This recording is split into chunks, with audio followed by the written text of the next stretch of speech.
How often have you tried to make a change in your life, something you want, something you know you need, and found yourself just stuck or bouncing right back to the way it's always been done, that you just cannot get the motivation to move forward? That's what we're going to explore today, why that's happening and how to overcome that inertia.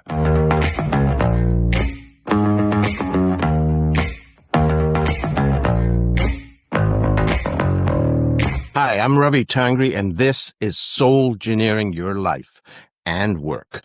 And this is about how do you bring more heart and soul into all of your life, into your work, into your play, into your family, into everything that you do. And what we're going to get into today is something that actually can hold you back from that. How often in your life have you known you need to make a change? Either you have to do something differently, you have to take some initiative, you have to stop attracting and interacting with the people that are toxic or that cause caca in your life, but you keep going back into the same loop. You may get what feels like a good start, but then you just slip back or you can't even get going. And then you just get frustrated and you feel stuck. Sometimes you just can't even take the first step. It's almost like you're at war with yourself. Have you felt that? Well, there's actually a very good reason for it. We as human beings are wired to keep things consistent. It's safe. And there's a cluster of functions in our brain that interact with, there's a whole bunch of pieces of brain that work together: the medial prefrontal cortex, the posterior cingulate cortex, the inferior to parietal lobule, in what we call the default mode network, or the DMN. And what the DMN is about, it really is helpful if you're daydreaming or reflecting on experiences, to think about the past and so on. But when it really gets dominant, it starts replaying those events. And most of what you do is not run by your conscious mind. It is run by your unconscious mind. And what it does is tries to keep things the same. And a lot of what keeps running, if you don't take conscious control of changing the programming, is the default mode network, which is the way that it's already been done, the way it's always been done. It's like getting a song, an earworm stuck in your head that you cannot get rid of. And you just keep looping past thoughts, past behaviors. No matter what you do, it feels like you cannot make a change. And sometimes we want to actually really make a change, but this inertia seems to be stopping us. Other times, we can know that something bad is happening, but we don't want to face it. And what happens is, it's almost like, imagine that there's a wall of fog in front of you, and you know that there's a really nasty outcome there, but you create this wall of fog. So you pretend, okay, if I don't look, maybe it won't happen. And, you just sort of fuzzy everything so that you don't want to see the consequences. One of the ways that I found that really works well to break out of that inertia is to concretize the costs of not changing and the wins from actually making a change.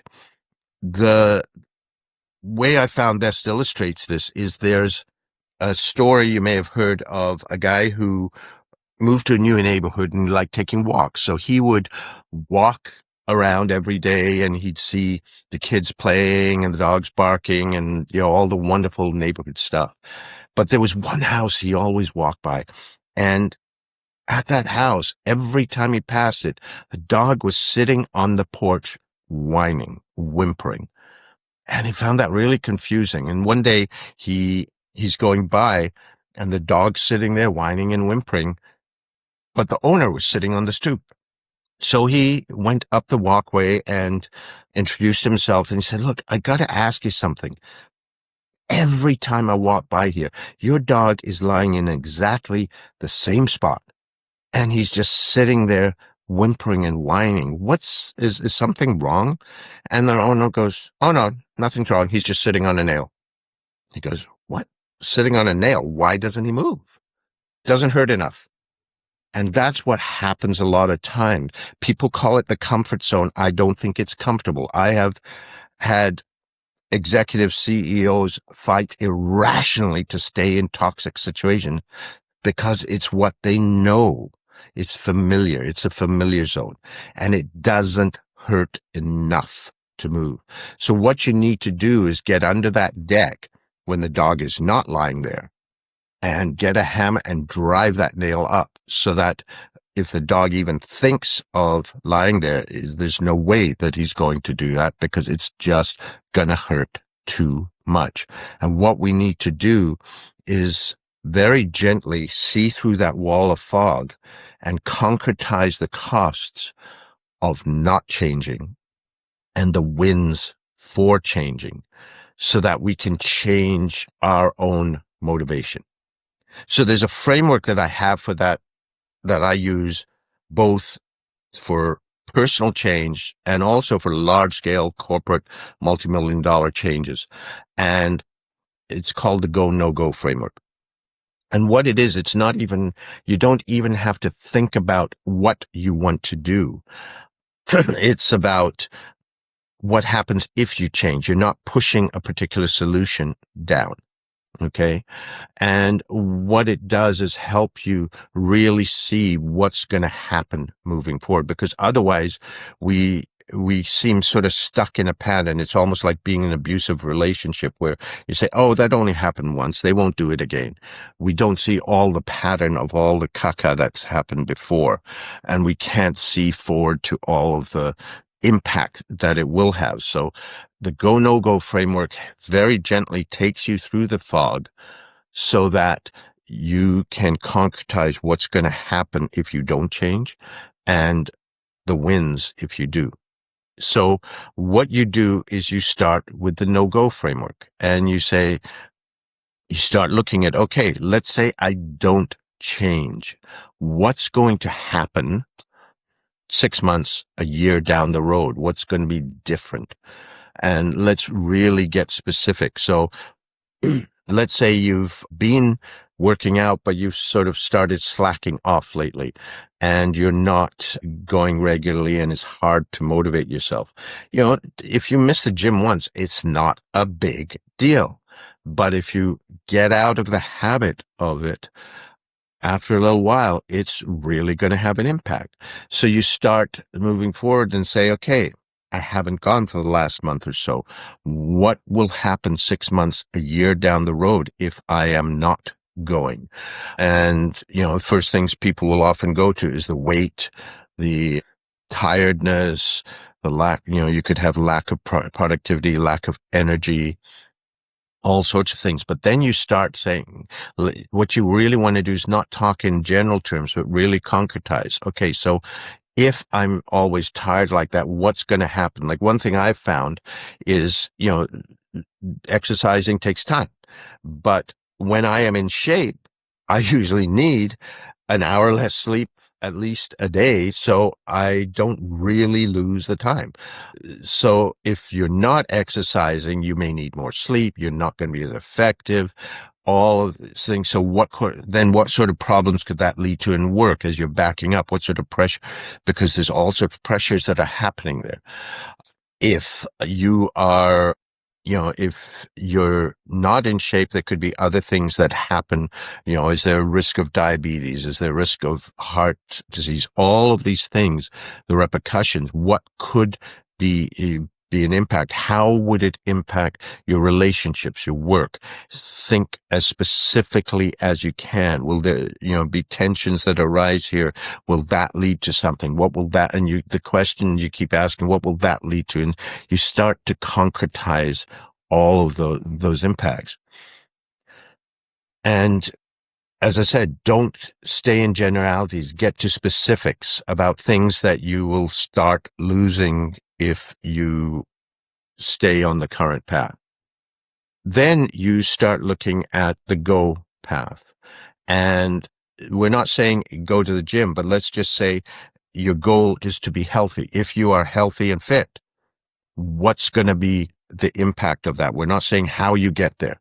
The how is not relevant at this point, whatever that you're doing. So then you could say things like I said, if I'm fit, I'm going to need less sleep. I'm going to be more alert. I'm going to be more productive at work. When I'm in meetings, I can respond more effectively. When I'm in my relationship, I can be more present. I'm going to be able to do this and this and this. I won't be backing out of social agreements. I won't be backing out of things that I'm doing with my partner or with my kids.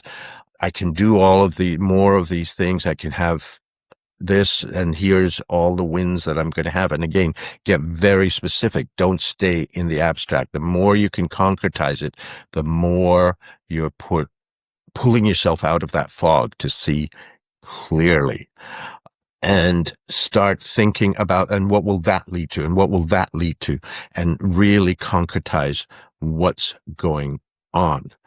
And then what you're doing, you're stepping through the fog to see the clear choice. If I do not change, that's the nail driven up. Here's what's gonna happen. If I do in 6 months, in a year, here's how my world is going to be different. You actually show yourself these two pictures very, very clearly. And then it's a simple matter of making a choice. Now, this works personally. I work with this corporately when I am getting buy-in and commitment to change. It's not about shoving things down people's throats. It is about helping them. You're asking the questions that help them understand what is the impact of not changing? What would be the impact if I get what I want? And then now, there's the two paths. Which do you choose? And it's pretty much a no-brainer. It becomes very easy at that point. And then we figure out the how. So then you co-create the how about, okay, what's going to be more effective, what's going to be more useful for all parties involved. If you're working with yourself individually, if it's being fit, maybe it's not going to the gym. Maybe there's something else that you would enjoy that would make it easy. Maybe there are other strategies like getting a buddy, all this sort of thing. Then you figure out the how. But if you're just trying to force yourself to the gym, your default mode network is going to keep pulling you back to where you've been, to the struggle. You haven't changed the picture that you're moving towards and away from in your brain. Now, if you're working on this individually, it can help to get a buddy that you can go through the process with for each other. You sort of act as a coach or consultant for each other, asking the questions. What will that lead to? And how will that impact things? And how will that impact things? How will that?